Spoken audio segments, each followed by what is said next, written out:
Tell us about your relationship with Grandpa. With my dad? Unfortunately, it was very short-lived. Just as I got to the age where you start talking to your dad like as a friend, he got sick.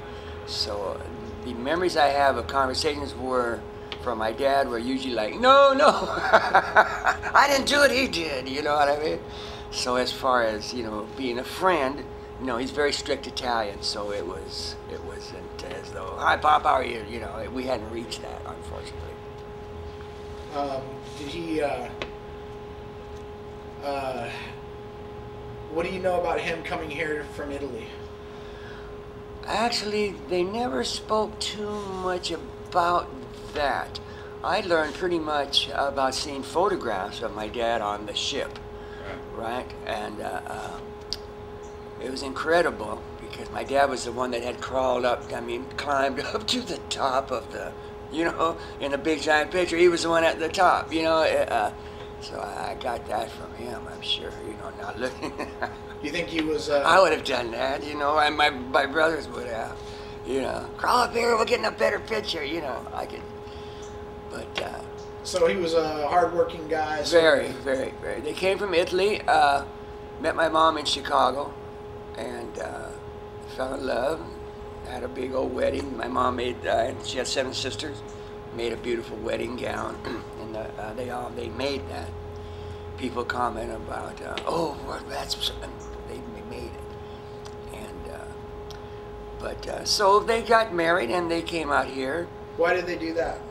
Why they come out here? That's, I'm not sure. I had an uncle, my mom had 7 sisters and 1 brother, and my uncle had some clothing factories. They made women's garments, furriers, fur coats. They made a lot of the airlines, excuse me, the airlines uniforms.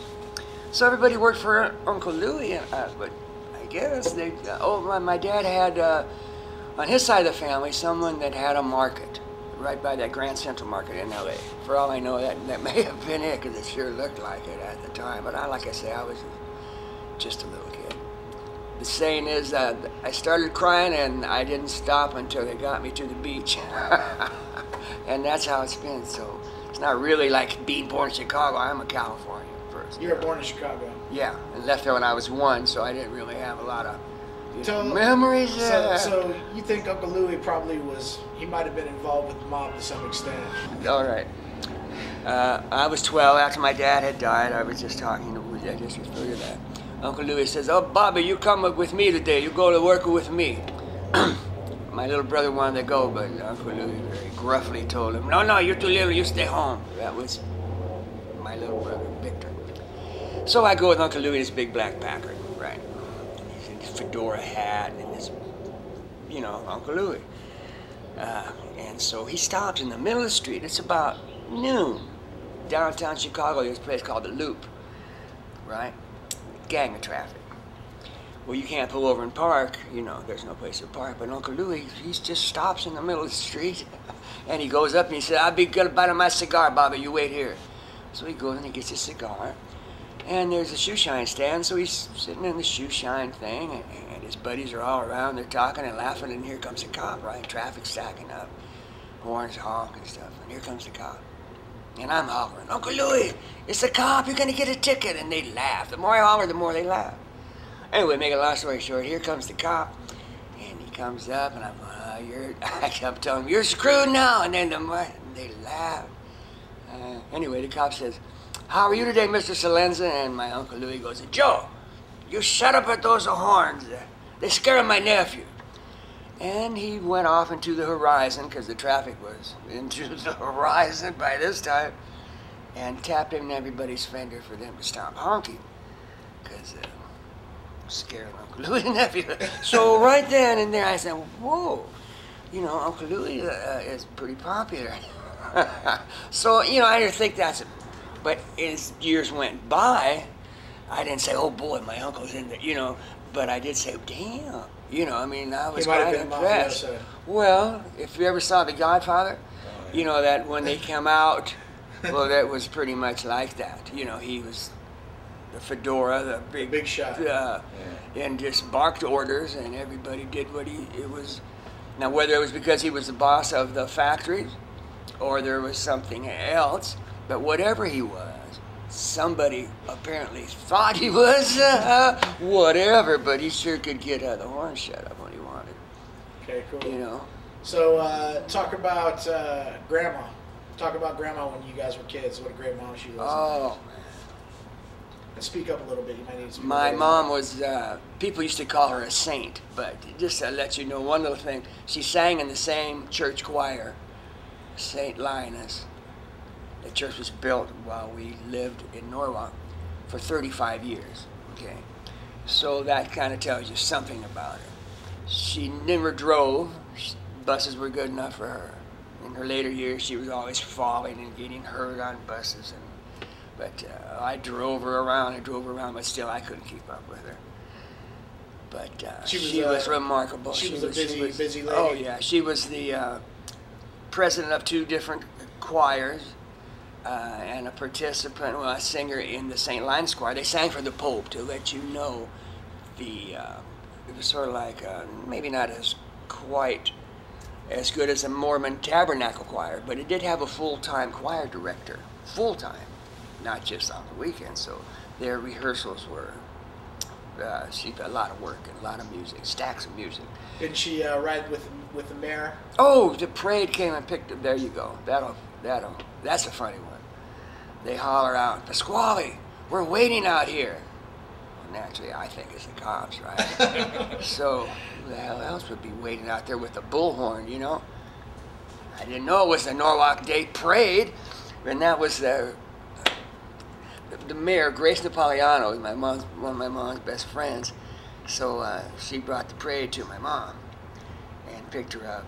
They did this every year. Anyway, I ran out. I had a hideout on the back, on the roof in the back where I could, you know, you can even see with the helicopter for when things got touchy. We lived down the street from the Norwalk Sheriff Station, and kind of, I was pretty, they knew me. We were little kids and what it was like back then in terms of the way it looked and how many people were there. It was Dairy Valley, correct? Yeah. Norwalk bordered with, it was called Dairy Valley, where all the beautiful dairies are all producers for carnation milk. And they had very strict rules. Your dairy had to be manicured. I mean, even the cow crap had to be cleaned. I mean, believe it or not, but they had the white fence posts, and if there was any cow crap above the white line, you know, they gave you a beautiful sign, and if you didn't measure up and adhere to their rules, they would yank this sign. It was an award-winning sign, beautiful, the golden cow. And so it was like living in a fairyland. That was on that side of the tracks. On our side of the tracks was quite a bit different. It was no curbs in the Little Mexican part. They didn't have curbs yet. We were the first to have curbs in the edge of Norwalk, which was agriculture. Rosecrans had palm trees, the giant ones all the way down. There was no 5 freeway. The 5 freeway was Firestone. And at times it had 3 lanes, Apache lane, and many of the spots it was just 1 lane each way. That was the main artery, if you could call it an artery. And you guys lived across the street from a flower farm? Yeah, exactly. And right across, that was to our left. We had the 5 freeway, and across, it became the freeway. Then the other side of that was beautiful Dairy Valley. Beautiful. Great place to grow up for kids. Just great. You ride your bikes and shoot birds, and we had a great time. Talk about the flower farm across the street. Oh, yeah. There was a flower farm across the street. Big Japanese flower farm. Beautiful. So all those beautiful flowers, and then to put it in perspective, a old double winger crop duster would we'd be waiting for the bus in front of my house, and it would fly over and dust the flowers, and all us kids would be waving, and he'd be doing loop-de-loops for us, and wow, and buzzing us, and we'd all be glad. The neighbors were all out waving. So then so it was a great time, and we'd ride our bikes through all the dairies and steal pomegranates and race away. Yeah. Right next to you guys was Carmelas? Yes, there was a little Mexican village where our school was. We had like 8 streets, and they had like 8 streets. But that was the very edge of Norwalk, and that was the barrio, so to speak. I spent a lot of time there. I grew up with them, so I have, to this day, I have a great affiliation with Mexican people. My mom and dad would be telling me, he should have been a Mexican, you know? But I'd line up right with the rest of them and get my little burrito too, you know, and great people. It didn't matter how much money they had. They didn't have indoor plumbing, a lot of them? A lot of them didn't, no. There was always there was a smell of urine, you know, and dust, musky, that even permeated the church. There was the church. There was a church in there. Our little school was in there. A little Mexican store with corrugated steel huts, even the corrugated metal huts. Yeah. Is that where Ray Hernandez lived? No. Ray lived on the first dairy up on the other side of the tracks. Okay. The only non-Portuguese or Dutch person was Ray Hernandez, and they were Spanish, not Mexican. You call them Mexican, you punch you in the eye, in a heartbeat. But they were Spanish, and they had a beautiful dairy, also award-winning, manicured, just beautiful. That's what we grew up on their milk. I learned to balance one of those milk jugs on my handlebars at a young age. But great, ice cold. Oh God, we loved it. So it was a killer place to grow up. We'd get on our bikes, and what's La Mirada today was we call it 3 lakes. There were 3 lakes up there. At the end of Rosecrans was Beach Boulevard, and there was a big hill called Motorcycle Hill. And hundreds of people would come there on the weekends and race old Harleys up and down the hill. Few of which ever made it, because dirt bikes, those big hogs were not designed for, dirt riding, but they tried. It was a circus. It was a huge circus. Beach Boulevard, everybody going to the beach, hippies, surfers, painted up buses, private bus lines. Hippies had bus lines, surfers had bus lines. Pull over, if you were cute enough, you could get on for free. Surfboards all hanging all over everything, hundreds of people, thousands, all on this migration to the beach, down Beach Boulevard to Huntington Beach. Was that one time when we were kids, it was just full of cans. Cans, they called it Tin Can Beach. Tin Can Beach, yeah. And when you guys were really young, talk about what you could get with a buck. Not a buck. All right, this will give you an idea. My little financial empire in the 2nd grade, I'd get a nickel for milk, and I would run across through the dirt and the horny toads, and I would buy my Snickers for 3 cents, right? And I had 2 pennies left. So with the 2 pennies, I would buy some paper candy, these long strips of, somebody they saw them the other day, they still make them. A strip of paper, looked like out of a adding machine or something, with all these little dots, and these little dots are little dots of candy, and you just, sort of like, what are them little, not M&Ms, but, whatever, little candies. Oh, little sugar candy bites. Yeah, right. And it still had a penny left. So I always wanted a mustache, probably because of that. So I buy this little penny licorice wax mustache, right? So I'd go running back across eating my Snickers and get my candies down and put on my mustache and suck on that during class. And then one day my whole empire just exploded because Snickers went up to a nickel, right? This completely wiped out my, what am I going to do now? But the little old Mexican lady, Mrs. Rojas, whose son was in my class. Actually, it was his grandson was in my class. She said, don't you worry, Bobby. Just, vámonos, go back to escuela, vámonos, escuela. Because she knew I'd be all dirty, running across the field. But I did that even she let me slide. So, what you guys talk about what you guys would do, go to the movies and get French fries? Oh, yeah. My dad would give us $1, right? I had 2 brothers. And we go get 25 quarters, 25 cartoons for $0.25, right? So that's 75 cents. We had $0.25 left. So we'd buy it. There was a Douglas burger, believe it or not, all those years ago. It was even called Douglas burger. It gave us a big old thing of fries and a big old bottle of ketchup, right? But see, we didn't have no money. We didn't have enough money for sodas, but she would give us a big old soda and 3 straws, and we'd be eating. Oh God, French fries never tasted so good. the old-fashioned kind, you know, with So you penny guys would salt, be in penny the ketchup. movies all day long watching cartoons, practically all summer 20, long. 25 cartoons for a quarter. And then on Sundays you got 50 for 50 cents, a penny a cartoon. That's where you saw King Kong. Yeah. That's the scariest. It was the Norwalk. Oh, I hated Elvis. God. Don't kiss me now, man. Shut up. What's he got I don't got? And they'd just look at me and laugh. I know, and that didn't really do much for me. So how old were you when you heard your first rock and roll record? Oh, see, you got lucky again in that spot. Rock and roll, 8th grade. When the dance was called the bop, B-O-P, bebop. See, it's not just words picked out of the sky.